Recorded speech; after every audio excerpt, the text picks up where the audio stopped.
We cannot tolerate police to think the military, while doctors don't have money for protective equipment. Where household wealth of a white family is $170,000 and a black family only $17,000. We have to change that a double-digit percentage of the population, our brothers and sisters, cannot fulfill their dreams and cannot contribute their full potential to the economy and to healthcare. This makes us all the poorer. But we also have to stand up for science and reason so that the right changes occur. The amount of engagement regarding Black Lives Matter has been truly extraordinary. A social movement like this has not been seen in a while. Issues surrounding racism have finally reached the level of attention that was always needed.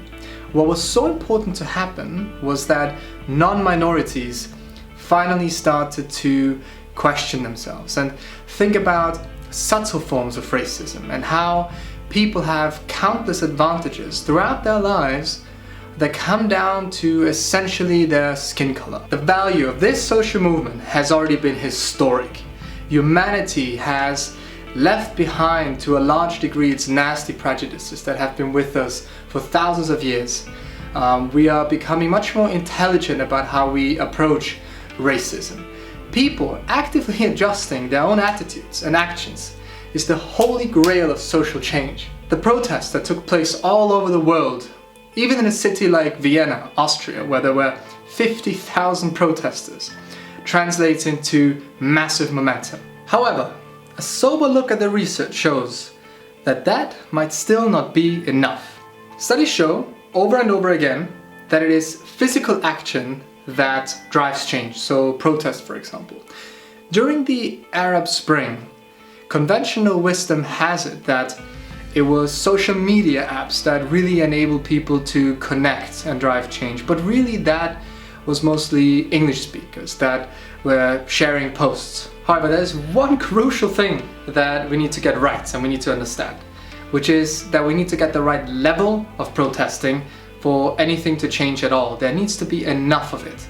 So while we have a pandemic right now, and maybe it is not the right time to protest right now, the point is that research shows that generally for social movements to really bring about change, around 3.5% of the population have to protest.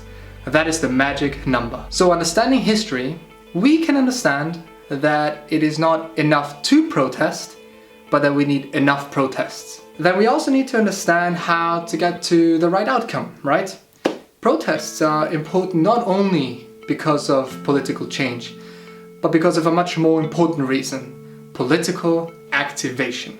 People who protest, especially the ones that are brave enough to walk through hails of rubber bullets and tear gas during a pandemic, that is incredible, but you also have to walk to the polls. It is a local level where politicians and police departments can really make important changes, such as the Louisville mayor who banned no-knock warrants. Research shows when people turn up to vote, politicians listen.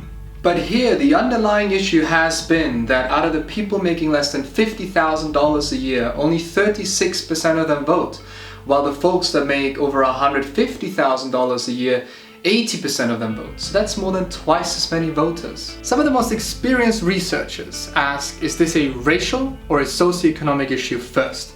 And we need to get this research right in order to make sure that the right things happen. A social movement needs a collective goal that unifies people and amplifies the issue enough. We have to be smart in coordinating the narratives and changes that we demand, because in the bigger picture, things are a lot messier. There is this crazy underlying dichotomy of mindsets of Americans where some people just thought that it was fine to protest the lockdowns with machine guns, but kneeling at the national anthem or protesting for BLM is not. The Fox News propaganda, a president that tear gases crowds to make space for a photo op, and it then becomes quite risky politically to oversimplify the real complexity that is going on here, and that can divide a lot of people and perhaps even give a lever to Republicans.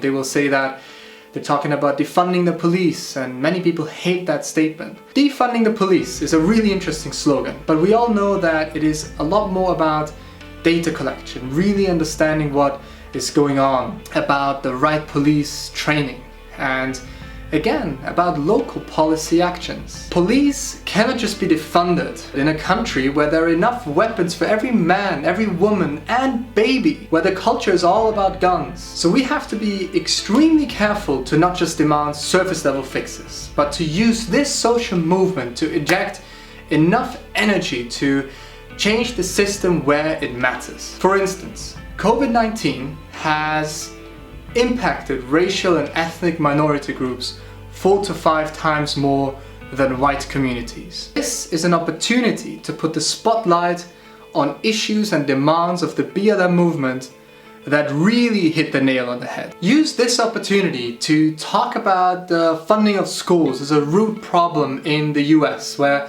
funding doesn't work like in other developed nations where the money is evenly distributed among schools.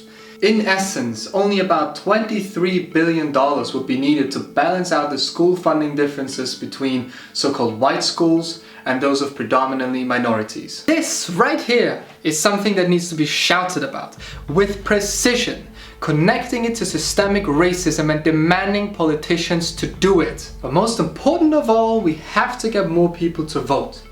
As Beyoncé said it so beautifully, vote like our lives depend on it. So here's what I think we have to do. We have to start with the problems with emotion, with compassion, but we have to arrive at the solution like scientists. And when we do that, then this right here is the opportunity for all of us to insist, really to insist on a system that works for everyone. Pretend you don't know who you are. You could be old or young, a man or woman, black or white, have a disability or not, or be gay, and imagine and think what a system would have to look like that could work for everyone equally.